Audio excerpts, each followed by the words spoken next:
one draws inspiration from the other. Cycling draws inspiration from neurosurgery, and neurosurgery draws inspiration from cycling. So they kind of feed off each other, and it's a great synergy between the two,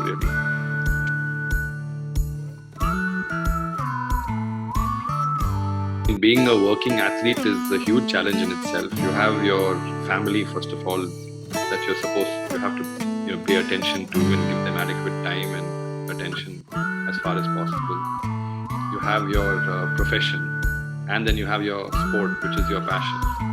So giving adequate time to all three baskets and balancing out all of them is not an easy challenge.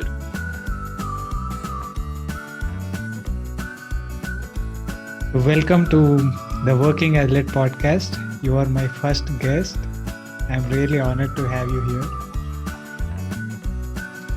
Skipper, let's start from the kind of origin story, so to speak. Right? You have been a doctor for what, 25 years now? Yeah, I started my clinical practice in neurosurgery in 2003. Right. I graduated from undergraduate medicine in 1995. Okay. So, Sorry. Okay. So how did this cycling thing happen? Well, I used to dabble a little bit in cycling when I was in school. And when I say dabble, it was mostly for commuting from school to home. Mm-hmm. And I did enjoy using a bike to commute. Okay. I in fact had, I remember in high school, I had a Chinese-made geared bike called Flying Pigeon, which I bought in hand from a classmate. And when I joined medical college, very sadly, I had to let that go, mainly because college was too far away for me to commute, and it was also the work schedule was a bit too hectic. And at that time, cycling and commuting by cycling were things which were very unheard of or unknown to me. Mm-hmm. Sorry. So that was my first sort of foray into cycling, so to speak. And then I got busy and hectic with, undergraduate education, exams, and somewhere towards the end of my undergraduate education, I got married.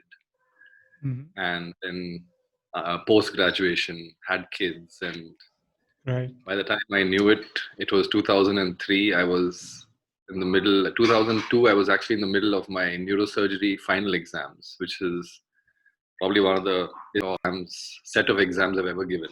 Uh-huh. And it was so intense and so stressful that the day I graduated, I stood on the weighing scale and I hit the magic number of 90 kilograms. Wow, 90. Yeah. This was in...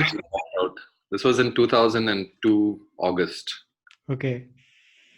My eyes literally popped out and I said, this is crazy. I mean, this is no way to live and be. And at that point, I decided that I need to do something. And the easiest thing that I could think of was going to the Bangalore club gym, which was very close by, and using the treadmill. Mm-hmm. And I started off, lost weight. By 2000, and I did quite a bit of running on the treadmill, almost 5-6 days a week, sometimes even up to an hour and a half, 2 hours on the treadmill. Wow. And I enjoyed it quite a bit, got into shape a little bit. Weight came down from 90 to about 75 by the year 2008. And then in 2008, meanwhile, I started working. So 2003 onwards, I entered private practice.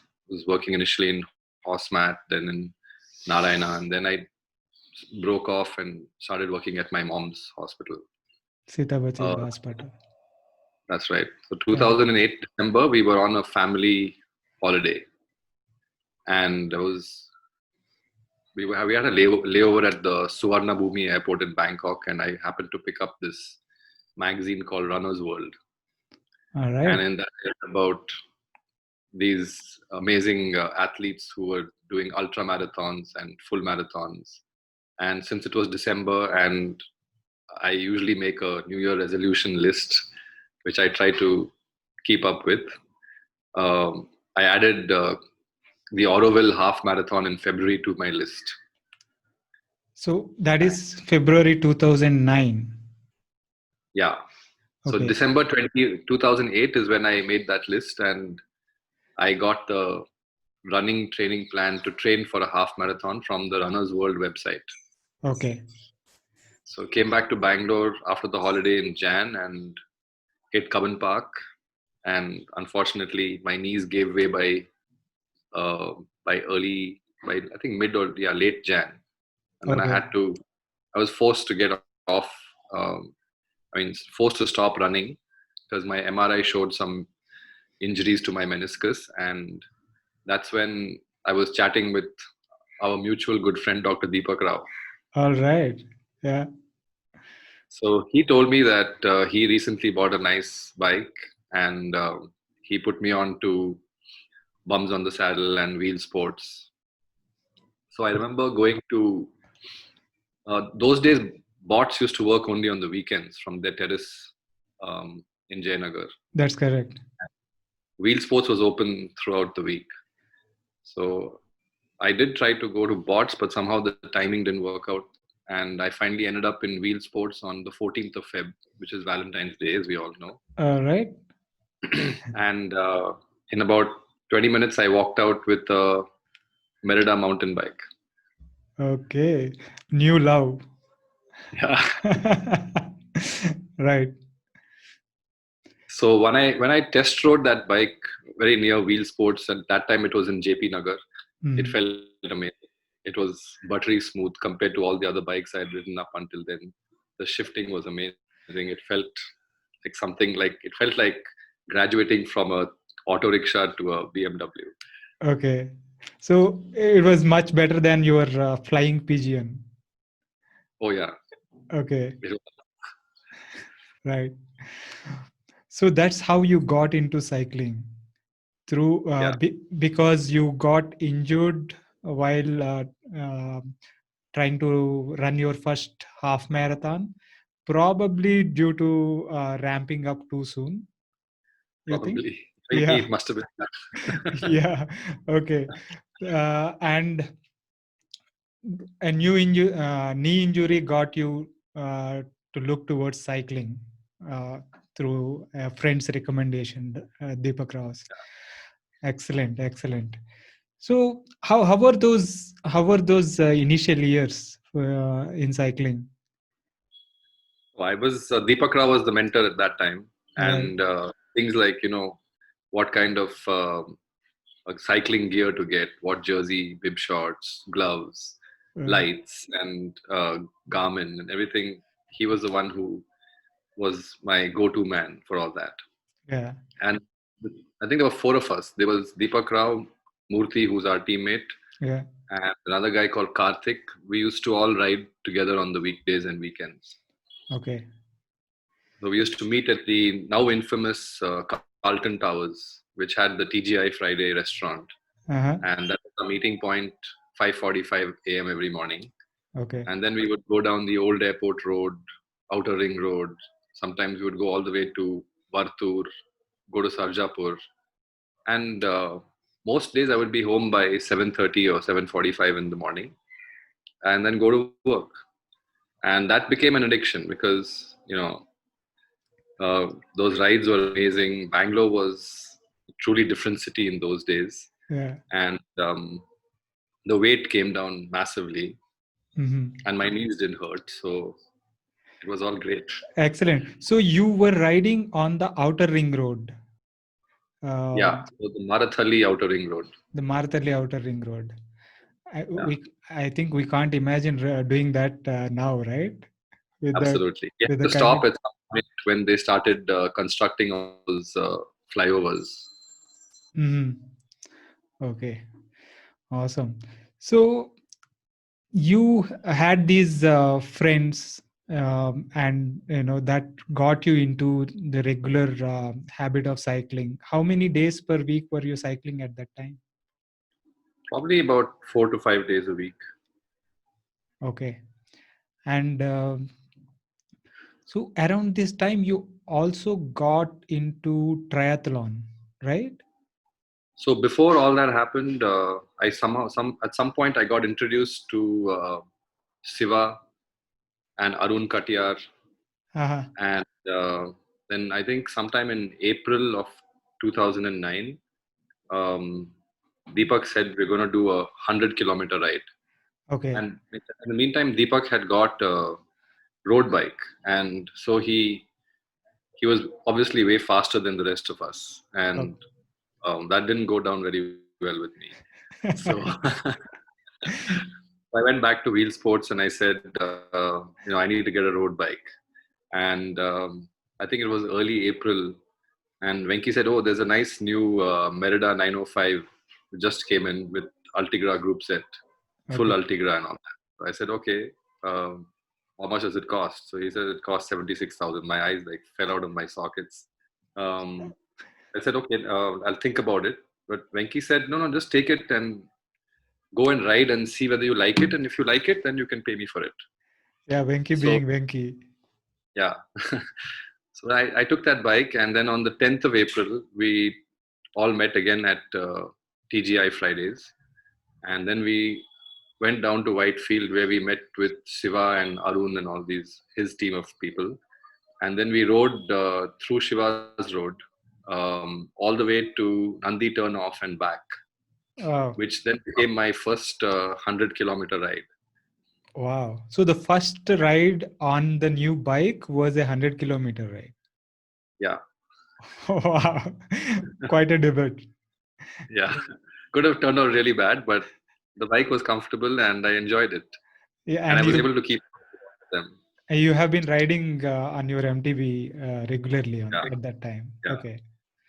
And Yeah. that's when I heard about TFN and all that. So that became my next cycling goal because I met Shiva and Shiva was talking about doing TFN that year.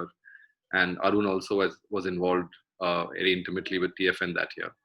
So 2008 was when you started cycling.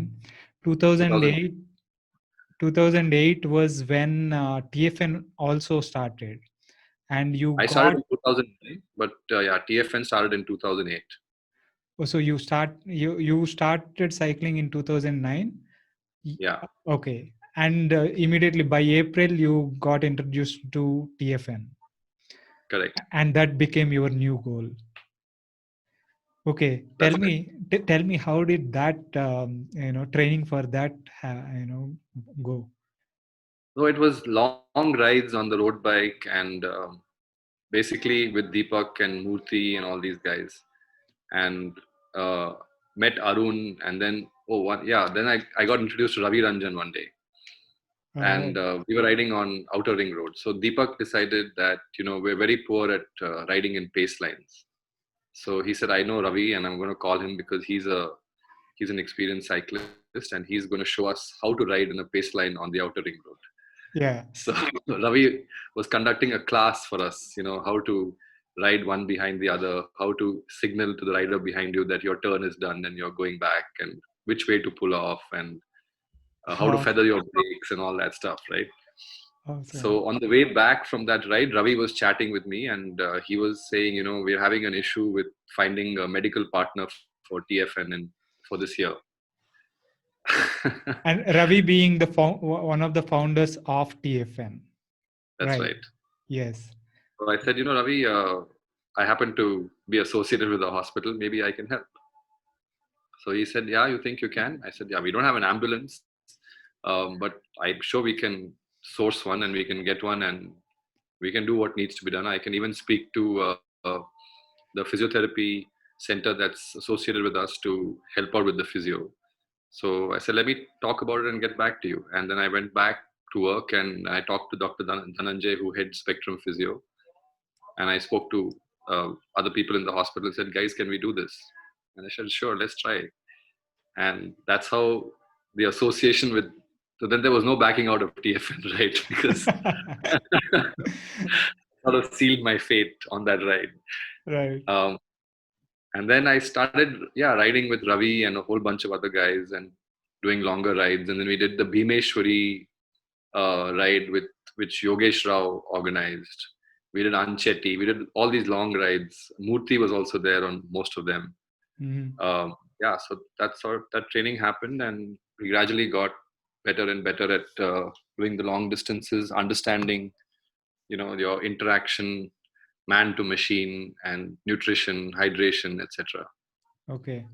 So these long rides to Bhimeshwari, Anchetti. So how many of you guys were doing these? Big numbers. I think Bhimeshwari was close to like 50 people. Wow. Uh, yeah, Anchetti was probably like at least 30, 40 people. Wow. But before that, there was an interesting story about our first try up Nandi. Uh-huh. Sometime in March, before I got the road bike, Murthy and Deepak decided that we must try and go and climb Nandi. Okay. And of course, I've been in Nandi when I was a student in a car, but I hadn't even dreamt of riding up Nandi one day. And so Deepak made this elaborate plan, and then we went to the bots website, which had a page dedicated to how to prepare to do your first Nandi climb, and it also had the Wall of Fame. Yeah, this was pre-Strava days, right, for us, and Yeah, it was bots was maintaining this list of that's right. the Nandi timings. Right. Awesome. Yeah, go ahead. So it was like, I don't even think I can do this. And Deepak said, let's start at Hebal. And I know someone who works in Columbia Asia in Hebal, and we can park our cars in the basement there. And then we can ride all the way to Nandi and come back. I'm like, okay, maybe I can do it, maybe I can't. So I prepared the night before. I prepared my hydration. I had a backpack with all my hydration in it. Uh, I'm just laughing because I'm comparing it to how we do Nandi nowadays, right? I know. I know. Yeah. So we started off at Brighton early at 5:30, and we took multiple stops, obviously. So we stopped at the turnoff. Hmm. Then we stopped at the T junction where we ate breakfast because we were too tired by then. Right. And then we finally reached the base, and I can't even remember how many times on the climb I stopped. And um, yeah, but we managed. And Deepak was even more hilarious because he had a road bike Uh-huh. with clipless pedals, Uh-huh. but he was so afraid that he would slow down so much on the climb that he was afraid to even clip in. So he pretty much, I think he rode on clipless pedals without clipping in on the whole climb. That must be even harder. Yeah. So, but we managed. We reached the top. Uh, Got pictures. Unfortunately, I don't think I have any of those pictures. right. Um, and then we rode back, but the ride back was insanely hard. It was hot, and we were so tired. Yeah. I came back home at something like 2 p.m. in the afternoon Okay. after having started at 6 a.m. And I just slept till the next morning. I was so exhausted. So from 6 a.m. to 2 p.m. from I think home. we started at 6 a.m. and I reached, we started the ride at 6 a.m., probably reached back at about 1 p.m. Okay. Yeah. Still a kind of a half day hike, right? Oh, yeah, it was insane. Hmm. So anyway, coming back to preparing for TFN 2009. So finally, TFN happened, and that's when I met the real cycling paparazzi and the who's who, like Rajesh Nair, and there was Gaurav and a lot of other wonderful people. Right. So 2009, that is your first TFN, and that's when you met Rajesh Nair and Gaurav Dwivedi, the Rocket, Yeah, yeah, okay, as we call him. And So these guys were also taking part in TFN that year? Yeah. Okay, okay. So you were training along with those guys. Gaurav, Gaurav used to ride with us on Outer Ring Road sometimes. Right. And so he also signed up for TFN. Shiva was obviously there. Ravi Ranjan was there. Mm-hmm. Um, Murthy was there. Whole bunch of known Okay, faces and a lot of unknown ones as well. okay. So how did that TFN that year go for you? So I think the like any other first timer at TFN, the first 1 or 2 days feels amazing. Yeah, Uh, it's only when the third and the fourth day, the fatigue, the cumulative fatigue of the tour starts hitting you is when things get more and more difficult. yeah. Yeah, I remember by so day one was Bangalore Mysore, Mm-hmm. uh, not too bad. Wasn't the longer route, and also I remember we didn't have any competitive section, so it was just riding without. Although a lot of us made it a race, you know, Yeah. who would get to the hotel first kind of race. Right. Yeah, And usually it was Rajesh, Gaurav, and me who would ride together most of the time. yeah. And yeah, so Bangalore Mysore was all right. Then the next day was Mysore Hassan. That was also fine. Mm-hmm. But I think the day four and day five when we entered Kerala, those were really hard because it was hot, getting Yeah, hotter. yeah. Um, the people, for some reason, weren't very hospitable. So we would have all these comments being passed on, various things about us, and that's when you start feeling the fatigue of a 7 day tour Right. Because length. until then you were training maybe at max back to back long rides in the weekend, but not like 3-4 days continuously. Exactly, So exactly. yeah, And then awesome. we had I think the crowning glory was the climb up to Uti, but not via Kalahati. Yeah. Okay. It was a 25-kilometer long climb, and yeah, managed to get up there. That must have been really satisfying to make it up It there. was, I mean, riding the tour was just amazing for a variety of reasons because it tests you Yeah, as a person, both mentally and physically, and it also creates some of the best friendships of your life and absolutely. unforgettable memories. Yeah, Absolutely. So, how many do you remember how many riders were there that year? I think about 70 riders that year. 70. Yeah, Yeah. awesome. And then, of course, we had the medical support from the hospital, the physio support from Spectrum. Right. So it felt like home and family. It didn't feel strange or foreign in any way. Awesome. So, 2000, that was 2009. Did you do TFN in 2010 as well? No, I didn't do 2010. But you came back in 2011, though. That's right. Right, because I remember, because that was my first tour, and Yeah. I was riding with you guys. um, I remember meeting you guys. I came to Bangalore in 2010, and when I signed up for TFN in 2011, I I only started cycling regularly, training for TFN in June 2011, I think, because that was when my entry for TFN got approved, and I started riding. And I would see you guys going past on Shiva's road, like Trace of Bullet, and I was like, who are these guys? And I was like, amazing. I was so inspired by by you guys. You, Mohan, Ravi Ranjan, um, GD, Gaurav, Yeah. and you guys used to fly by like on no one's business.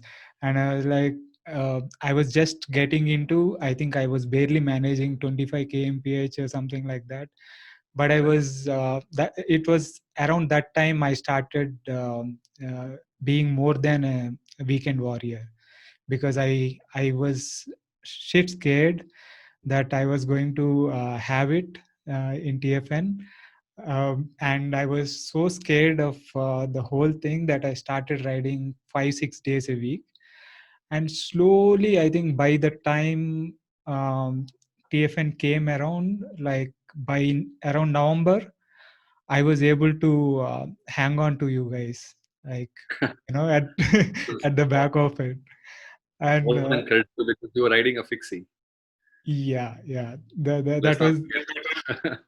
that was the bike, the Bulldog, that I Yeah, was riding on. And I remember you guys used to do really chatty rides.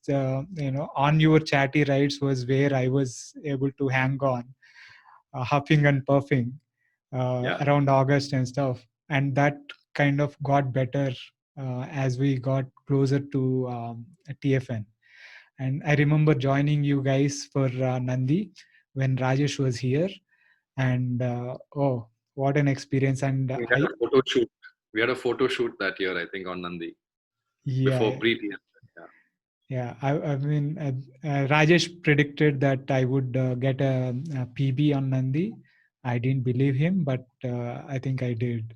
Um, yeah, I think that was when I went sub 30 on On the Nandi, Bulldog. on the Bulldog.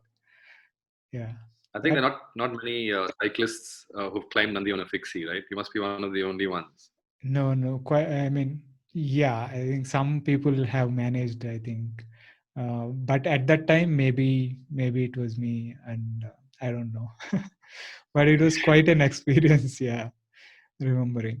And what struck me with the experience of TFN was uh, the whole medical support. And I remember in TFN on day 4 or 5, you remember Vinit Katarki? Yeah, So he crashed, and he was my training partner leading up to TFN, and right. we were riding together and stuff. And he went down on a downhill, and you came by, and you stopped. Ambulance was already there by that time. You stopped, you put your cycle beside, against the ambulance, I think. And the helmet was still on, and you got into the ambulance and started stitching Vineet up. And I that picture was so amazing for me to, I still remember. Man, is he for real? Is he a Superman or something? He rides like crazy, and he does this, mid ride, and stitching people up on the go. I was really amazed. Uh, I remember that pretty vividly. I think it was downhill before Madikeri. yeah, And yeah, they stopped me saying somebody had a fall and his scalp was split open. So yeah. I took off my cycling gloves, wore my surgical gloves, sutured him, and then I said, okay, I have to get back and finish the stage. So there we go. Amazing, amazing. That was really good. Hmm. So coming back to the triathlon, right? Right. So when did that happen? So 2009 TFN is when I heard about Ironman and triathlons for the first time. Hmm. And that piqued my interest. So I started Googling and looking at what it involves. And of course, at that time, a full Ironman seemed crazy to even attempt. Right. So I said, let me at least try and look at doing a half Ironman. I got introduced to this guy called Matt Barrett, who had done the Singapore half Ironman. And then he gave me a little insight into how to train for a triathlon. So in 2010, I spoke to a few people, including our teammate Manjula, another TFNer, Aditya Pisupati, Yeah. and a couple of other people. And then we signed up for the Singapore half Ironman in 2011. So we started training in 2010. So sometime in June 2010 is when it all sort of came together. Okay. And the training was really intense. So I was doing 2 workouts a week, maybe 5 or 6 days a week, with work. So it would Wow. be a morning run or a bike ride, followed by a full day of work, then the evening swim workouts. And technically, my swimming was horrible. Yeah. So to unlearn a lot of wrong stuff and learn a lot of right stuff. And that was a painful process. Mm-hmm. Uh, and finally, managed to get some fairly decent swimming technique and was able to do the 1.9 kilometers in the pool in about 50 minutes, which Okay. is not great, but still under 1 hour, which was enough for me. And then we used to meet once a month at the old Bangalore resort on the Hyderabad highway, who kindly offered to open their pool for us at 6 o'clock in the morning. Okay. So we would all meet there and do the 1.9 kilometers in the pool, and then take our bikes and ride down Hyderabad highway for 90 kilometers, and then come back and do the run. So in March 2011, the half Ironman happened, and it wasn't pretty, but I managed to finish before the cutoff, which is Yeah. what counts. And I think of the 6 of us who signed up, 4 of us managed to finish within the cutoff. Okay. We had to pull out because of illness or whatever issues. So it was 4 of us who finished, Awesome. Awesome. including Manjula, who learned swimming in 2010. Wow. Wow. So, how was that experience? So the swimming was well. One thing is, a triathlon is something that was very new to all of us, Right. especially a triathlon of even a moderate size like the Singapore half. What somehow you never prepare for when you're swimming is to swim with 350 other athletes, Right. and everybody trying to get ahead of everyone else. It's insane. It's absolutely chaotic, to say. It, This is probably the toughest exam, at least. it's like being in a washing machine or something. Yeah, probably. Yeah. And you jump into the water with 350 other people, some of whom are not very accomplished swimmers, some of whom are brilliantly accomplished swimmers. Some are doing the freestyle, some are doing the backstroke. I don't know what they were doing, but it was crazy. And the Singapore water was not easy to swim in, Uh-huh. because it was obviously open water. Exposure was very little up until that point. We did do a boot camp with Matt in Chennai one weekend, Okay. but it doesn't sort of train you enough for this kind of thing. Mm-hmm. And so you have the markings, the lane markings. So you do 2 loops of that, and the water is not clear, so sighting is impossible. Unlike a pool where you can see the lane marking on the floor of the pool, here you can see absolutely nothing. Right. Then the salt water entering every, your nose, your eyes, and everything. There were jellyfish in the water that were stinging us while we were Wow. swimming. And then, of course, the challenge of being kicked and elbowed by other athletes who are trying to get past you or through you. And I got into a group which was doing a fairly decent pace. But unfortunately, the leader of that group took us off course. Yeah. I remember a race marshal coming up next to us on a jet ski, and he said, which way do you guys think you're going?" So he said, "We're heading down the course," and he said, "You're heading towards Thailand, actually." So I suggest you go the other way. Do you have Thailand visa? Right. So got back on course. Ended up swimming something like 2.2 kilometers instead of 1.9. Uh-huh. Uh, Managed the cutoff and all that. But yeah, and Singapore is, weather is difficult, very different from Bangalore. Very humid, right? The Yeah, very humid, Yeah. but it was still fun. Mhm. We saw a lot of amazing athletes, including some physically not so able athletes Mhm. completing triathlon. That was very, very inspirational. Okay. I saw a couple of paraplegics do the swim, which is it's amazing to watch paraplegics swim, because It's mind blowing. Their willpower is just unbelievable. Wow. Wow. So how do they swim, paraplegics? So do They are they? carried up to the water, and then Okay. once they're in the water, then they just use their hands, their upper limbs to propel themselves. Wow. Just Wow. incredible. I mean, we saw this. So there are waves, right, based on age group, Hmm. and the elite and the physically disabled swimmers leave first, Okay. and able to actually stand by the side and watch them, start their swims. It was just mind blowing. Wow. And then once they finish the swim, they have to be carried, and then they put on their special bikes, Bikes. use their hands to propel their bikes. So they pedal with their hands, and then the run is with the wheelchair that they push with their hands. Correct. Wow. Inspirational, Amazing. to say the Yeah. least. So why all that inspiration didn't make you to continue triathlon? So my yeah, swimming was such a no for me because of my poor technique, Yeah. and I realized that it's going to be very hard for me to correct that technique unless I spend a lot of time Mhm. with a good coach, and this 2 workouts a day was really stressing me out with my work and family and all that. So I decided that that's enough of triathlons. Right. So let me focus on, 'cause cycling was always my passion, and I loved cycling. I said, let me focus on cycling. I did a Mhm. little bit of running as cross training, did a few half marathons, one full marathon, but never really enjoyed it as much as I enjoyed cycling.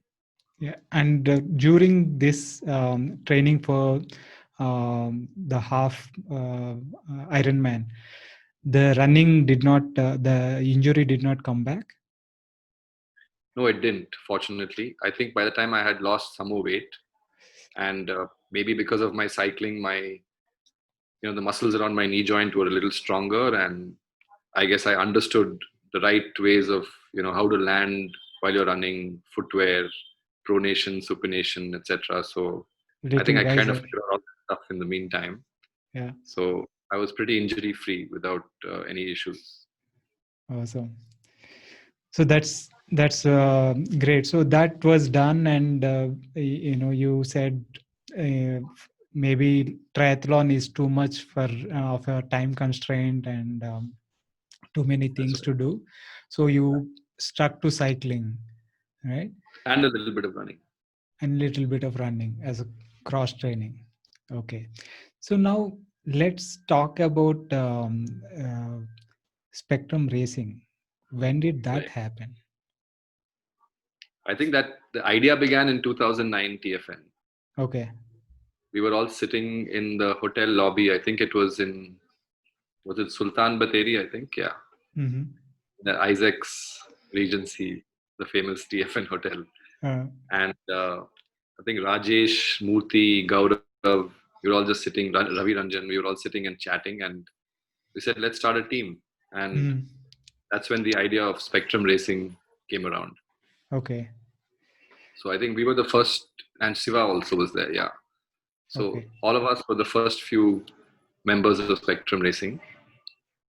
What are we going to name this team? I said, you know what? I think we can get the hospital to be one of the sponsors, Uh-huh. but calling it after the hospital's name is not going to be it's not going to go down very well with, the cycling culture and all that. Right. And Siva, I think, said, why don't we name it after the physiotherapy unit, Spectrum? We call it Spectrum Racing. I said, okay, that sounds like a good name. Yeah. And we looked at the Spectrum logo, and it had kind of, like chain rings, two arms going back. Yeah, that should work. Right. So, and then Dhananjay was right there. So we said, hey, Dhananjay, how about we use do you have any issues with us using Spectrum? Yeah. He says, not a problem at all. You can use the logo and use the name. And he was fine with it. So that's how Spectrum Racing was just born overnight. Awesome. So that was in 2009, Mm-hmm. and we kind of celebrated uh, 10 years of spectrum racing in 2019 uh, That's right. with our trip to GDD. Now, 10 years is an awfully long time for a team, right? So what do you think is the secret behind the longevity of spectrum racing? Okay, I think one of the things is that we're all good friends, Yeah, and I think it's important. We have a very democratic process by which we adopt a new team member, right. and I think everyone is sort of, we take everyone's opinion, and if everyone's okay with it and comfortable with that new team members, only then we sign up that new team member. And we've had many team members in the past who've moved overseas now and are no longer active in the Bangalore or Indian racing scene, but they're still part of Spectrum. Yeah. So I call it like Hotel California, the song, where you can check out, but you can never leave. Absolutely. The Yeah, other thing is, I think we all sort of bond at a very personal level. As you know, even if we were not riding bikes or racing, we would still be good friends. yeah, That's one of the things I think that's important to keep the team together. The other thing is that there's no pressure on anyone to perform at a certain level or to win races or to train in a certain way.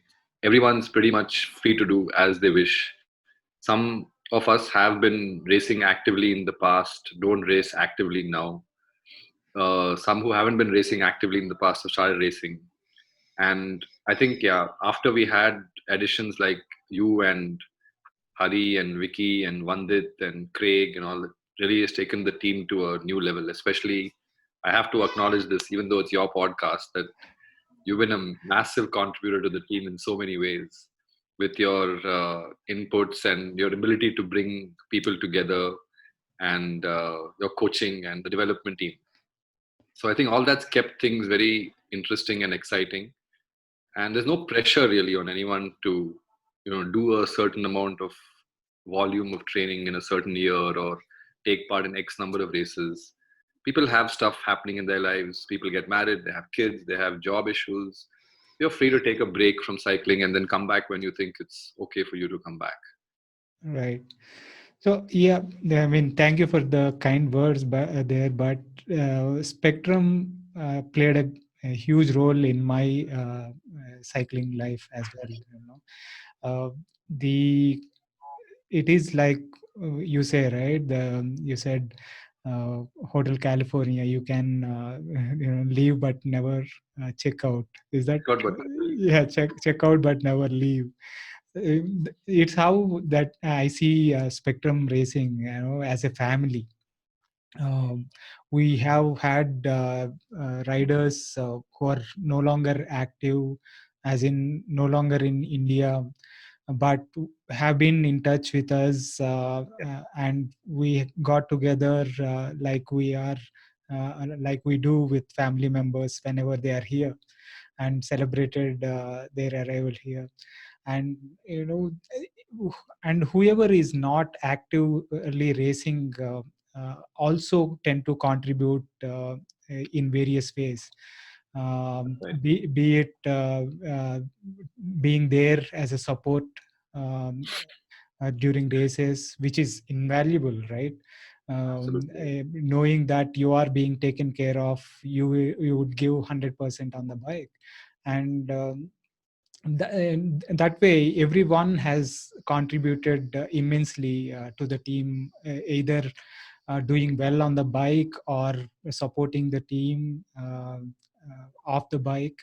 So I think that camaraderie, being and feeling as a family, has what kept the team together for going strong for this long, right? And things like spectrum development team Absolutely. also meant that we are not just a bunch of oldies, having fun on the bike, but also try to give back to the community in small ways, like supporting young riders that need the support.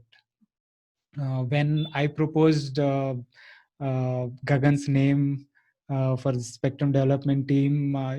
You guys, everyone in the team has jumped on and appreciated that idea, and encouraged that. Without that, as you said, the democratic, but it's a democratic process. But almost every one of us is in a similar mindset, so that really helps.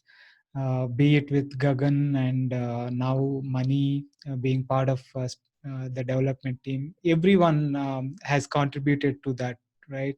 When Ravi was moving away to a different country, he gave his cycle and power meter and everything to Gagan. So all these small things, supporting the others in many ways, that's what brings the family together, and that's what makes it a family more than a cycling team. And I think it has played a great role in my cycling life, and in life in general. It's been great being part of the team. So great. So now let us go back to TFN.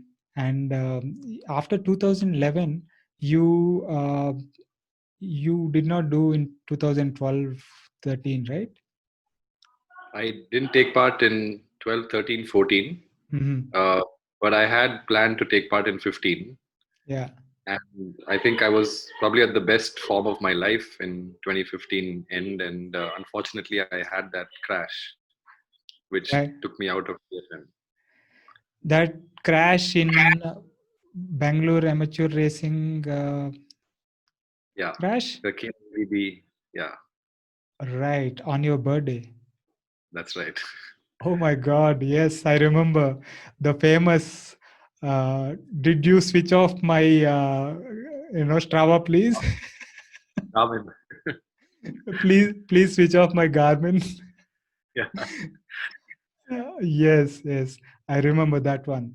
So yeah, you were training at a really high level, and you were flying during that time. But unfortunately, that crash kept you off. yeah, Um, but you did come back in 2016, right? that's right. Okay. And not only come back in 2016, but you won in your category. Yeah. Yeah. Tell me a bit about that. How was that experience? 2016 TFN. By then, of course, TFN had changed because it had become very competitive. There were a lot more riders from all over the world who were landing up and racing at TFN.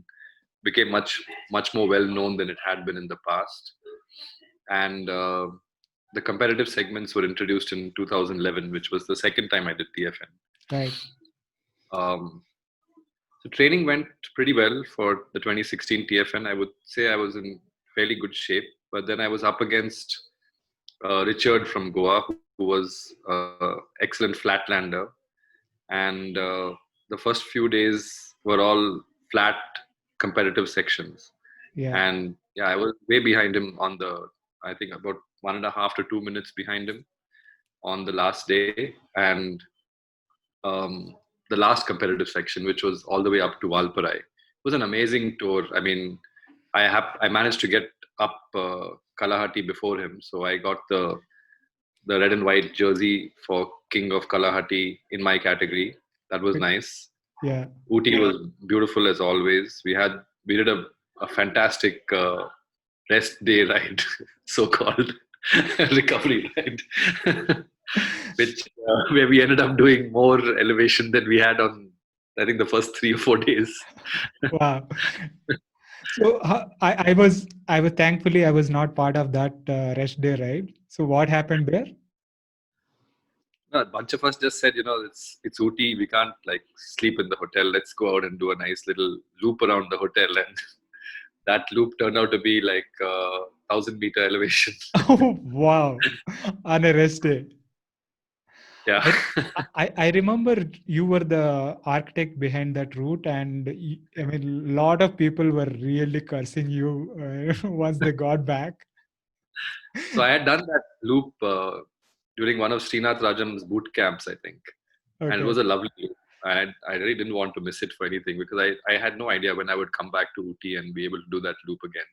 right. So I managed to convince a bunch of unsuspecting friends. I made them suffer even on the rest day, right No, but after. we had a lot of fun.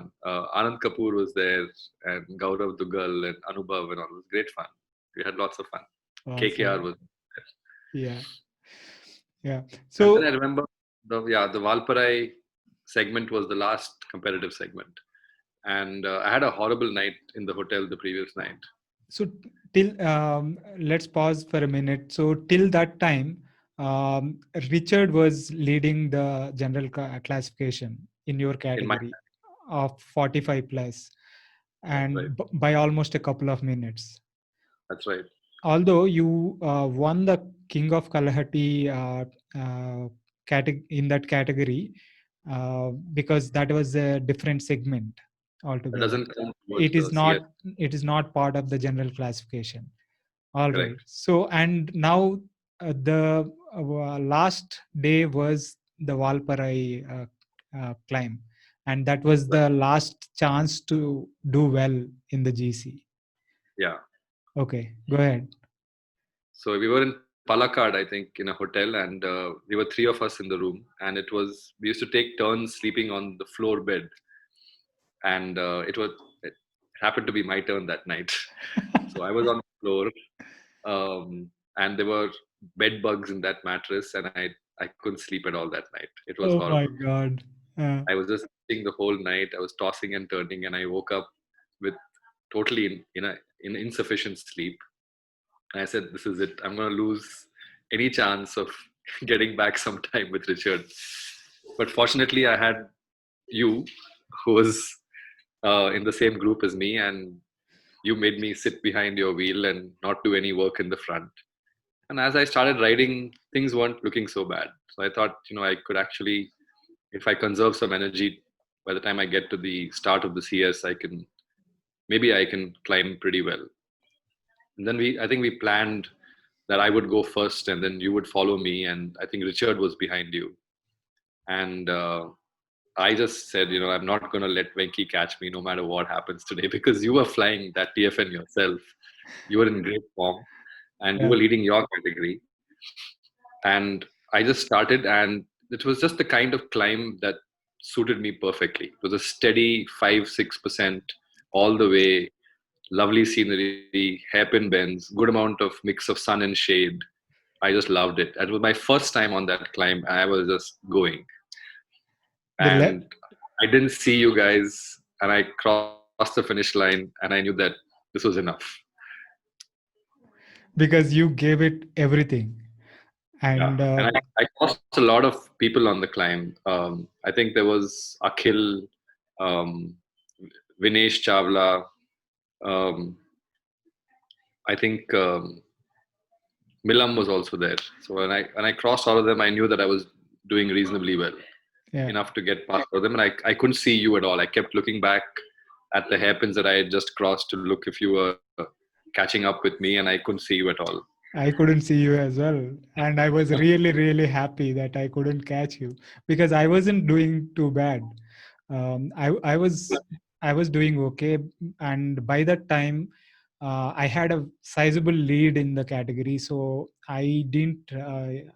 I did not need to push really hard, but I was trying to catch you and maybe give you that push, but I couldn't see you.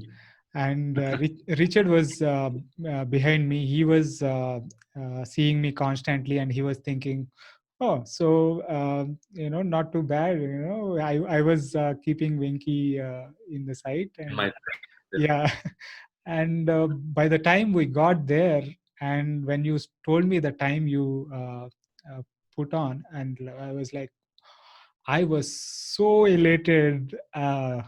Yeah, I mean, it was as if I myself have won. That was a really good day, for all of us. And that celebratory lunch at that Almaty restaurant was icing on the cake. That was simply brilliant, unforgettable. Amazing stuff. Yeah. So that 2016 was a great year for all of us, I think, at TFN. You won the blue jersey and the red jersey in your category. I did the same in my category, and that was fantastic. Absolutely. So did you do any more TFNs after that? So that was my last one. You said I'm retiring after this. It wasn't that. It's just that, yeah, I think other stuff got in the way, and we were looking at some races overseas and world masters and all that stuff. So I Yeah, decided to focus on that. yeah. Let's talk about those. How? I mean, when did this? When was your first overseas race? It was Tour of Friendship, I think, in 20. Was it 2015? Yeah, I think it was 20. When did we all go together as a big group from India? That was 2017. So 2016 then was my first overseas race, Tour of Friendship in Thailand. Okay. So Yeah. that So there that.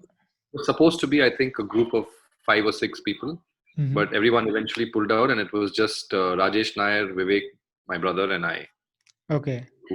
in one hotel room in Thailand. How was that experience? It was incredible. Uh, it was total eye opener in many ways. One is the what does not prepare you for anything about Thailand is the heat. Right. Uh, Shankar might know a thing or two about that. Yeah. in the middle of summer, that oppressive heat initially in Bangkok, and then uh, Kanchanburi was just unbelievable. Right. But we had heard about that from various people like Vivek Radhakrishnan and Matt Barrett, who had done the race before. So we kind of knew a little bit about what to expect, but we were certainly nowhere prepared for that kind of hardship. Right. And even the competition was quite a bit high, right? Oh yeah.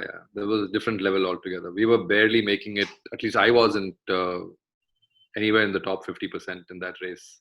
Right. But the experience, what made you come back and tell me and the team that you have to do it? I Yeah, remember you telling me particularly saying, you have to do it, Venki. You have to do it. You won't, um, I was like, outside racing outside the country, what are you talking about? No, I am very happy with my BBCH and bar races, and at most yeah, TFN. yeah. I'm winning here, I'm happy here. Why do you I want to go and spend money and raise? Put yourself through all that suffering. Yes, go out to other countries and race. Why would I want to do that? But then you said, I was mainly hesitating for the budget and stuff, and you said, don't worry about it. Team will look after that, and basically you took care of it and took me there. And oh my god, that experience was so amazing that I told myself, okay, at least once in a year I have to get out of my little pond and travel and get this experience of riding outside and try to gain that experience and get better there. So thanks to you that I was able to see a world, a completely different kind of world outside racing in the outside the subcontinent. It was And that's amazing to see the kind of people who came from so many other countries, and the kind of cycling clubs and racing teams that they were part of, and such accomplished athletes. Many of them, we met guys like Ralph and Ralph just Seg, yes. absolutely mind-blowing athletes at the age that they're at and the kind of fitness levels they're at, and it sort of gives you some hope, that maybe when you get to be their age, you you will be as half as good as they are, maybe. Absolutely inspirational. People seeing them, um, uh, people who are 10, 20 years older than you flying by like that. Yeah. You definitely get disheartened a bit, but also get tell yourself, yeah, I mean, if they can do it at their age, maybe we have that time to you know keep training, keep getting better, and maybe get there sometime, right? Actually, my first overseas racing experience was at Giro Dolomiti in 2014, I think, when Shankar, Mohan, and all of us went. But Oh, okay. that year we didn't do the full Giro. We did the mini Giro, which was the 3 days after the rest day. Mm-hmm. Right. But yeah, that was a very, very humbling experience because every single rider on Stelvio dropped me, including some people, even someone's pet dog also dropped me, if I'm not mistaken. It was just incredible. I mean, women, older men, children just went flying past me on Stelvio, and I came back a completely changed person after that, thinking, all my cycling experience of 5 years has been zilch compared to what these people have been doing. It's just amazing. Yeah, And it's a I think that sort of triggered the thing to go and see how Thailand would turn out. complete eye openers. They are, and you have done a bunch of other events as well, right? I did the tour of Chiang Mai in October, the Mhm. same year as I did Tour of Friendship. So that was 2016. Okay, And then we all went again to Tour of Friendship in 2017. right. So that was a little better because I was sort of more prepared. I was like the senior, the senior colleague who had done it once at least. Correct. And so I think Vivek was also there, and he was also advising people on how to manage their hydration and strategies and all that. And then That, we did GDD last year, 2019. right. That even both 2017 Tour of Friendship, we went what nearly what 23 of us, I think. 23 of us. Yeah, That was amazing. yeah, Um, it all started with just Spectrum, and then friends from all over the country began asking when we started talking about it, and said we would also like to join, and we ended up with 23 people, and all of us, I still remember that group pic of us together. It was amazing. It was it was amazing. good because we got a few podiums also. Craig and Russell won podiums in their categories. So I was Yeah, very yeah. satisfied to see friends of ours standing on the podium at an international race. Amazing. Great experience. And again, last year GDD, it was an amazing experience for me. It was the first time in a place like that. uh, I was completely blown away. The number of people, it Yeah, nearly 600 participants being in that 600. peloton. Yeah, Being in that peloton was like, wow, where am I? Am I yeah. in that? We only saw that big a group in TV, like even TDF Even and Grand Tours don't have such big Grand peloton. even Grand Tours don't have that big pelotons, right? We almost 1.5 kilometer of big pelotons, Yeah, right? That was simply amazing. And being able to ride in those groups without and holding our own, that was something. That was a good achievement, and I felt proud as a Spectrumite, and uh, but you did really well also. Many of the competitive sections you did excellently well. I managed all right, I think, towards the later half of the Yeah, tour. towards the later half, I think initially you had ankle issues, and then as The toe Yeah, went on, you grew from strength to ankle strength. ankle issues and mental issues, and then I got better. But it was a great experience. That was really good. Riding in that part of the world is just unbelievable. I mean, the Dolomites are such a monumental, Yeah. natural creation that it's just, it just takes your breath away when you take a U-turn and you suddenly this massive Though, piece of rock comes though, out in front of you and it takes your breath away. oh my God, those views are amazing. What is your? I mean, we have done tour of Binton as well in between, right? That's right. Yeah, I've that's. done it once and you've done it once. I went twice, I think, twice or thrice, and that was great. I mean, that is a great event as well. But out of all these events, what do you like most? I would say Dolomites, number one, GDD, Giro yeah, del Dolomite. yeah. And next, I would probably put Chiang Mai. Chiang Mai. Beautiful ride. Yeah, Okay, really pretty. all right. And very well organized. Lovely little place to stay. Chiang Mai is a nice little town. Lots of nice coffee cafes, which always attracts me. Yeah. So I mean, that is one constant feature of all these events, right? They are incredibly well organized. Yeah, Be it tour of friendship, I was blown away by the level of organization. Then my next one was Tour de Bintan, very well organized again, and uh,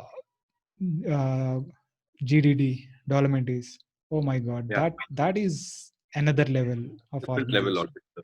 different level The Dolomites altogether. is 650 people is just unbelievable. Unbelievable. So so mind blown by the level of detailing they do, uh, the level of comfort we feel as a rider there, Yeah, despite the number of participants. It's really commendable. absolutely. Hmm.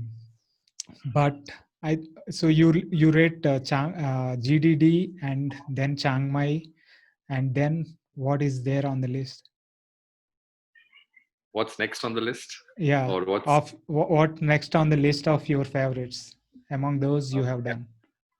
I would have to say friendship and then Bintan. Yeah, okay. I would rate Bintan and then friendship, just because I think Bintan there is a chance of for us to do well, while to At tour friendship, of there's no chance. friendship, the number of climbs, I mean, I don't see myself doing well there at all. But you never say never, right? But maybe one day we'll go there and prove ourselves wrong by doing well. Let's see. They've But yeah, changed the venue for the friendship tour also, so maybe this is a better time to try it. It's okay, going to be later on in the year, less hot, okay. different part of Thailand, so good Let, chance. let's see. And what is what do you want? What is on your bucket list, so to speak? Okay, Bintan obviously is on my bucket list Yeah, because we missed it in 2020, because of the and pandemic. that's right. Yeah, And then, of course, trying to qualify for the World Masters whenever that happens next. right. And then there is another race that I've been looking at, which is a gravel bike race in Iceland Mm-hmm. called Rift. It's a Ah, 200-kilometer gravel bike race through the volcanoes, okay. What through the is it lava called? field. The Rift. The Rift. Okay, Yeah. interesting. But I think I'm a little bit uh, away from that. I still haven't bought my gravel bike. I still haven't explored gravel bike racing that much. And then, of course, the other climbs, definitely some races or maybe a few hot route events in Switzerland, something Okay. that's on my mind, but still not yet fully materializing. Hot Route is a great event as well, right? Yeah. Yeah, yeah. That is something I might like, want to do as well. But let's see. Now, um, in middle of all this, you had a couple of injuries as well, right? More than a couple, yeah. But let's call it a couple for now. So, I mean, at least you were operated on twice. That's Is that correct. correct? So when was this? 2014 and 2018, two spine surgeries. Spine surgeries. 2014 and 2018. 2018. So by the how did that happen in 2014? The first one. 2014 was I was on holiday and I had a slip disc while I was on holiday. Okay. Uh, I think kayaking, a little bit of kayaking sort of precipitated the problem. And I was in Lonavala and I had to be driven back with my wife in an ambulance 16 hours back to Bangalore. Wow. Um, and I was operated the next morning. Wow. So Fortunately, yeah, everything went well and I recovered pretty quickly. so it was a disc prolapse, you're saying. Correct. And these are the kind of issues you operate on Yeah, regularly. regularly. Okay. What do you think it I mean, is it a possibility that something that happened on the holiday that caused it, or was it something that was building up over a period of time? I think it was something that was building up because I had a few episodes of really bad back pain earlier that year. So Okay. probably my disc was getting damaged or it had been damaged over a period of time. And then that particular event sort of caused it to get acutely bad Okay. to the point where I couldn't walk and couldn't use the restroom. Wow. So I had no other option but to undergo surgery at that point. Wow. So, I mean, what could have caused that? Was it like the workload, or what could have caused that?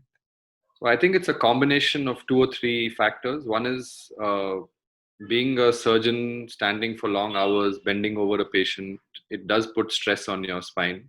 Okay. Second is, I think cycling to some extent may also contribute because of our position on the bike. Okay.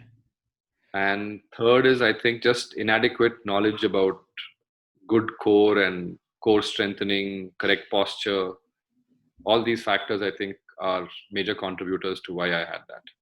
Right. So having a good core, taking care of core strength and everything else would have maybe avoided that, uh, be it Correct. due to the work or cycling or whatever. If you had taken care of your core strength and everything else, you would maybe have avoided that. Okay.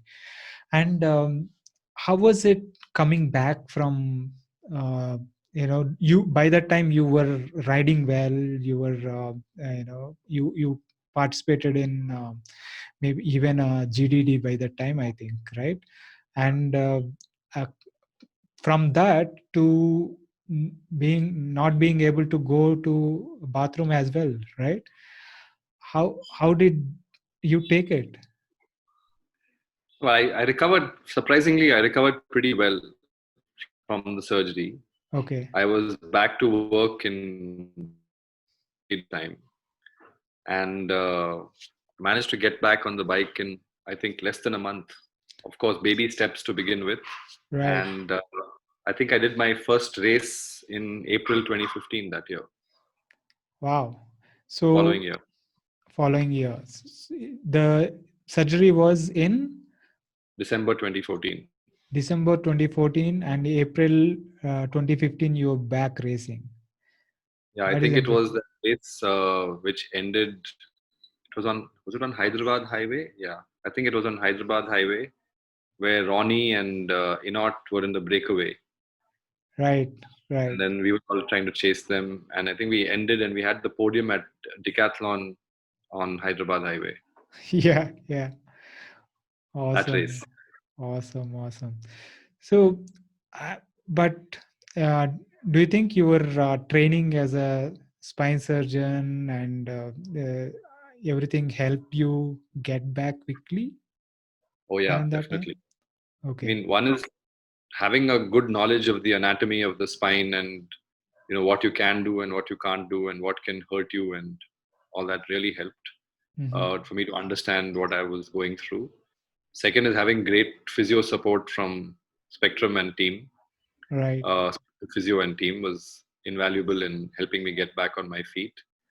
And Right. yeah, just being careful, and at the same time a little adventurous and smart about how to go about it was, I think, key to a quick recovery. Yeah. Excellent. So, and you had a second surgery in 2018. Yeah. How did that happen? So it was again the same issue, a recurrent slip disc.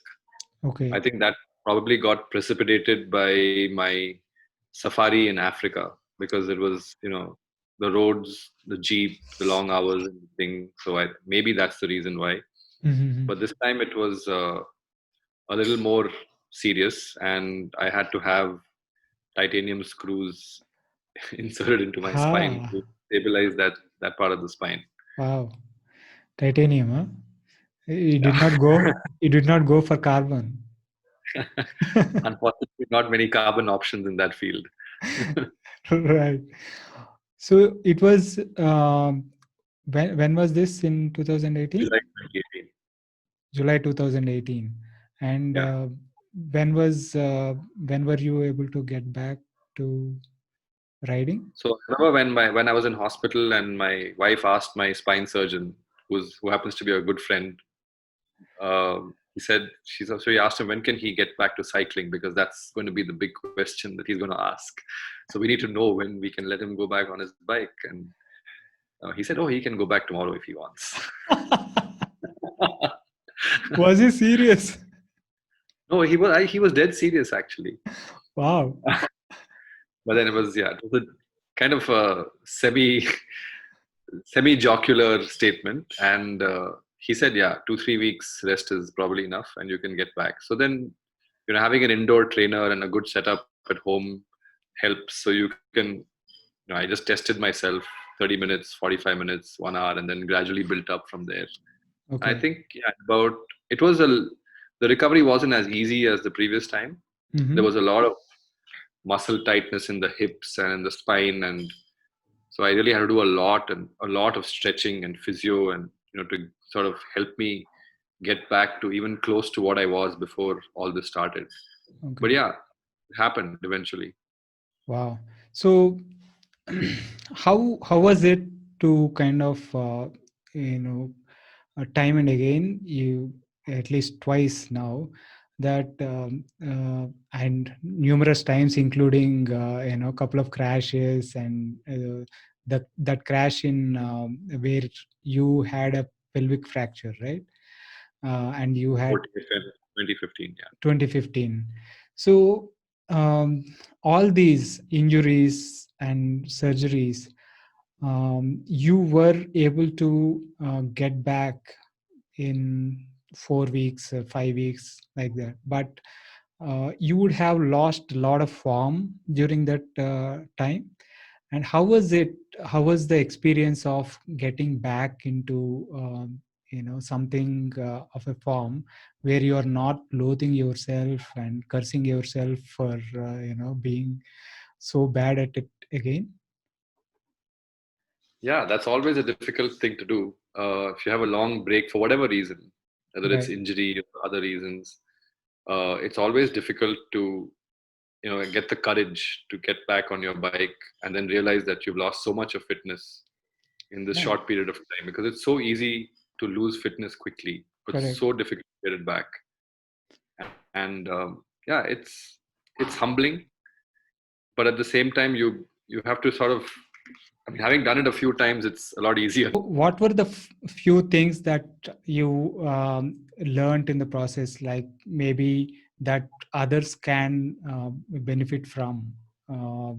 Say, what are the things you got to keep in mind when coming back from an injury or lay off of reasonably long time uh, to start over and get back into uh, your Once activity. you understand that, you're after all human, and your body, understanding your body is really important. Right. When to back off, when to be able to push yourself a little bit. So kind of figure out when your fitness begins to start improving, that you can start maybe pushing yourself 1 or 2 days a week, Mhm. and then see how that goes, and then gradually build it up from there. So listen to your body, very very important. Don't Right. just blindly push yourself looking at numbers. Try to understand how your body is reacting to the training stress, and then ramping it up slowly, and not really being impatient with yourself, and Yeah. being in a hurry to get to a certain race at a certain point, and wanting to do extremely well and then hurting yourself in the process, Right. and being willing to really accept that there are going to be bad days. Yeah. That's really important, that you go out one day expecting that you're going to have an amazing ride because you did an amazing ride 5 days ago, and you could very well have a horrible ride that day and feel miserable at the end of it. You could be having cramps, you could be extremely tired, you could be having all kinds of issues. But to say, it's part of the process, Right. and accept it and say, let's look beyond today and Yeah. keep going. Basically, not give up. Basically, not give up. Look at the longer picture, yeah, and Perfect. stay with the process. Believe in the process. Gradually ramping up the load, and not expecting yourself to be at the same level you are before, and being kind with yourself, and Yeah. kind and understanding to yourself and your body, and respecting that. I think working with a coach also at that time is very, very important. So even though I had injuries and had time off the bike, I really didn't stop working with a coach. Hmm. And that, I think, helped me understand, where I can begin, and how hard I can, when I can go hard, and when I should go easy. Right. That is very crucial, I think, in helping me recover quickly. Yes, and when you are working with a coach, I think the communication between you and the coach is very important, especially in the situation like that, because you can listen to your body, and the coach can listen to you, and so you have to be able to communicate that to your coach while he is suggesting something as well, right? So Absolutely. that there is no, if there is no communication there, if there is no communication like that, it might not work as well. Very very good points. Yeah. Yes, yes, yes. So amid all these, last year you turned 50, and you did something um, I categorize as crazy, uh, called, you decided you want to climb Nandi 50 times before you turn 50. How did that thought come in? Well, I mean, 50 being a sort of milestone year, Yeah. I decided that I have to make it memorable. Many people make it memorable by buying a house or buying a car or throwing a big party. But for me, cycling being the passion it is, I thought it has to be something to do with cycling. Right. And of course, being in Bangalore, Nandi is our favorite weekend destination, our pilgrimage. So I said, I thought about it. I think I talked to you and I talked to Dipankar. I looked at the calendar sometime in maybe July or something, to see whether I could try and fit in 50 climbs before I turn 50. I spoke to my wife. I asked her whether you think it's a good idea. She said, yeah, maybe you can. You should give it a shot. It's possible. And then I thought of doing whether I can do 50 climbs in the month that I was going to turn 50, because I was turning 50 in the end of the month. So I thought, can I do 50 climbs in that one month? And then it looked like it was going to be too difficult to do that. So I sort of pulled it back a bit, and I said, let's start in August. Right. And then I had like 2.5, 3 months almost to hit that milestone. And that seemed more doable, because at the time I was still running the hospital, and I still had a full-time job, and I still had to operate and see patients and run the administration. So it I couldn't obviously take a break from all of that for a whole month. Right. So I decided I will start in August and try and see if I can do 2 rides every week, and maybe Right. do some multiple climbs on each ride, and we sort of pace it out a little bit. And it looks like I got to the target well in time. Yeah, you did. I remember accompanying you on a few of those rides. Yeah. Um, I mean, I was struggling to climb, uh, but I wanted to give you company, so I hauled myself, there. But it was truly inspiring to watch you do that. Did you have um, any days where you said, "Man, why am I doing this?" Yeah, of course they were. There were even days when I had planned to go and climb Nandi a couple of times or 3 times that day, and I just cancelled at the last minute. But there were not many of those. There was just 1 or 2 of them, I think. Yeah. But pretty much like metronomic regularity, we would do the Wednesday and the Saturday rides to Nandi, and like at least do 2 climbs, if not 3. Right. And one of the days, all the climbs we rode from home, except one of the days where I had to drop my daughter to school. So that was the day I drove till the turn off, and then we did, I think, 3 or maybe 4 climbs that day. Yeah, four Right. climbs. Yeah. Yeah. That was incredible. That was incredible. I think the last time we got there, we did a bar event, Yeah, and we organized the bar event that day. and I think nearly what 40 people were there to celebrate your 50th climb. Yeah, That was so great to see. That's great about our Bangalore cycling community. It is there to support you in so many ways. That it was was also a race where we raised funds for giving back. Yes, yes, yes. Giving back. Yeah, let us talk about giving back. Right? What? How did that start? So because TFN was very kind to us, and they said, since you're medical partners, you can sponsor one rider to ride TFN as a, without the registration fee. And so in 2013, our teammate Gautam Raja said, I would like to ride TFN as a sponsored rider.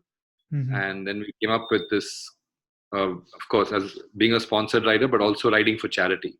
Right, Gautam Raja happened to be born at the same hospital that I was running. right. And for him, it was a special thing because he said, I'm going to ride as a sponsored rider for this hospital and raise funds to do some charitable work, because we have a charitable trust that does help people who are in need, and we've been doing it for 50 odd years. Right. That's mostly in the field of maternity and childcare. Correct. And to my mind, we were looking at what we can do to help patients who had spine problems. So a lot of patients used to come to me in my clinic who needed spine surgery, and many of them were from not very privileged backgrounds. Hmm. So they were all breadwinners of the family. They were Right. in severe pain or disability. They did need surgery as quickly as possible to put them back on their feet and to be able to go back and earn their daily wage. But the gap was that, one is they didn't have the money to get treated at a private hospital, Hmm. and the second was there was too long a waiting period at the government hospitals. Right. So somehow I thought, with this program we can bridge that gap. So Gautam became the first rider to ride as a charity rider for giving back. I Hmm. think in that year he raised about a lakh, lakh and a half, and then we began this program in 2014, because when he came back from TFN in December, and then we started this giving back program. Right. So that was very satisfying, because we were using the best technology and the best available resources for the most underprivileged of people who couldn't afford it. And it was, I mean, nothing can beat the gratitude of a happy patient ever, and the smile that they can, it's worth way more than any kind of money. Absolutely, absolutely. So that's how giving back started, and continued doing it over the years. That's And right. that 2014 is when Vivek Bhateja wrote, and yeah, 2015 we were supposed to ride together as brothers for correct. charity. Uh-huh. Unfortunately, I had the crash and I was out of TFN, but that's the year that we raised 10 lakhs, Right, which was a massive step up for us in terms of fundraising. correct. And then over the years, yeah, 2016, I think Dipankar rode one of the years, Shankar rode one of the years, Murthy rode one of the years. So yeah, we've raised now close to about overall about nearly 30 lakhs since 2014. And Mm. so far we've done about 250 surgeries through that program. Amazing, amazing. So 250 underprivileged breadwinners of the family were able to get back, and from debilitating injuries to going back to work, and Yeah. taking care of the families because of this Ab- program. Amazing, amazing. And I'm grateful, that I played a little part, by contributing a little bit through those races. I'm really, really happy. Yeah. Yeah, bar races. That was really good. And your profession, right? How do you compare? How did sport help your profession? In many ways, actually. Mm. The obvious ones being that, you're fitter, um, going out on a bike ride or taking a break and going doing a bike race or a bike tour refreshes your soul in many ways, and then you come back more energized and motivated to do well at your profession. Mhm. So that's the obvious thing. Yeah. But in neurosurgery and spine surgery in particular, I think there's a amazing connect between cycling and neurosurgery, if you ask me. Very often in cycling, you come across a very tough situation, and this can really apply to any profession. You come across a tough situation where you feel like you need to give up. You can't go on, like you're cramping or your hands are numb, you're tired, you're exhausted, you're out of water, you're dehydrated, you're undernourished, whatever it is. But somehow you, especially doing things like TFN, multi-stage races like the Giro Dolomiti, you somehow gather the strength and say, I've been training so hard for all this. I've given up so much for all this. Yeah. I've sacrificed my time with my family. I've sacrificed my rest. I've sacrificed everything to be here. And I just can't say that I'm throwing in the towel. Right. And the same thing applies in neurosurgery when you have a difficult situation. Sometimes you have a difficult situation in the operating room where there's some massive bleeding or there's some other problems with the tumor or the brain is swelling or things are unstable, but you have to just sort of say, gather yourself and say, I come here to do this and I just got to get through it. And sometimes you have difficulties with a patient in the ward who's undergone surgery or who's having a complication. And that time you just have to grit your teeth and say, we're here to do something and we're here to do our best. And it doesn't matter what the outcome is, but we have to give it our all.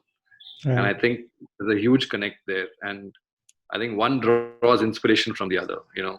Cycling draws inspiration from neurosurgery, and neurosurgery draws inspiration from cycling. So they kind of feed off each other, and it's a great synergy between the two, really. Absolutely amazing, amazing. So I want to see what is your typical day like, and how do you manage doing what you do? So I honestly believe that unless you plan your day the day before, um, at least the most essential parts. Of course, you can't predict everything, but at least the most essential parts. So I think it's for me, it's crucially important that if I'm going to be planning a workout tomorrow, I need to know about it today, and I need to plan for it in advance. So I need to know what kind of workout I'm doing, how long it's going to be, what time I need to start to be able to finish on time and get to work on time, and that sort of thing. So my day usually begins at about 5 o'clock or so in the morning, 4:30, 5 o'clock. Mm-hmm. So I get on the bike by about 5:30, latest by 6. Typically a 60 to 90-minute workout. Then I do need to spend some time with my back and my stretching and my core. Otherwise, I will probably end up having a third spine surgery, which I would like to avoid. Right. And then I get to work, and work days, 4 days out of 6 will be surgical days, sometimes 6 out of 6. So do the surgery, then uh, see my inpatients, talk to families, do my outpatients. When I was running Sita Bhateja Hospital, it used to be then meetings, quality control, infection control, and then outpatients after that, and then preparing for the next day's surgery, pre-op, and all that stuff. So yeah, so it was a full day. Right. So get to work at about 8:30 maybe in the morning, and go on all the way to about 6:37 in the evening, and then come back home, have your evening meal, and then spend some time either reading or watching YouTube videos on road cycling, spending time, Yeah. a little time with the family, and then getting to bed as early as possible. Right. And the cycle continues. Yeah. Oh, very good, very good. So, uh, what one can take away from this is that planning for the next day, and uh, and then executing it accordingly. That Yeah. is So I think Naveen John has said this, that your day begins the evening before, actually. So exact. whether it's surgery or it's cycling, it doesn't matter. So Mm. I mean, I have to plan what surgery I'm doing tomorrow, today. I can't Mhm. plan it tomorrow because you need preparation. You need the patient to be prepared. You need certain investigations. You need certain materials to be available in the operating room at the time when you're doing the surgery, certain Mhm. equipment, Yeah. and that. So it's important to plan everything the day before so that your next day is smooth and structured. And it is the same with a workout. You need to know the day before so that you are mentally prepared. Maybe, get your nutrition, hydration ready for the next day and stuff like that. Absolutely. Absolutely. Okay. So I think that's a great tip. I think a lot of us can benefit from that. Any more tips you can think of for working athletes who are busy and trying to manage um their activities in a day? Of course, there are several. I mean, being a working athlete is a huge challenge in itself. You have your family, first of all, that you have to pay attention to and give them adequate time and attention as far as possible. You have your profession, and then you have your sport, which is your passion. Right. So giving adequate time to all three baskets and balancing out all of them is not an easy challenge at all. Yeah. um, of course, one does get better as one learns to juggle these three baskets, but Hmm. there are going to be times when one is going to detract you from the other. I mean, you're going to have a family member who's sick, you're going to have issues with kids' schools or exams or parent teacher meetings or whatever it is. Right. You're going to have issues with your profession where things have become suddenly very demanding. But it's important that you realize when you can get time out of these other two things that you can spend working on your passion. So there are going to be good days and there are going to be bad days. So don't be hard on yourself. Don't stress too much because the good days will come. It Right. can't be all sunsets. There have to be sunrises as well. Yeah. And keep the faith. Go with the process. When you're in trouble, don't be afraid to reach out to a coach or a friend who can advise you. And learning how to manage your time when you're a working athlete, I think, is crucially important. That's why that planning is so important, Right. that you plan the previous night. Because if you wake up the next morning and start thinking about what I'm going to do today on the bike, it's not going to happen. Yeah. So for the time crunched cyclist, I think that structure is really important. Right. Using the right kind of workouts so that you Right. get the maximum bang for the buck on the bike is also important. You're not wasting a lot of time doing junk stuff on the bike. It's like riding around for 2 hours at zone 2, zone 3.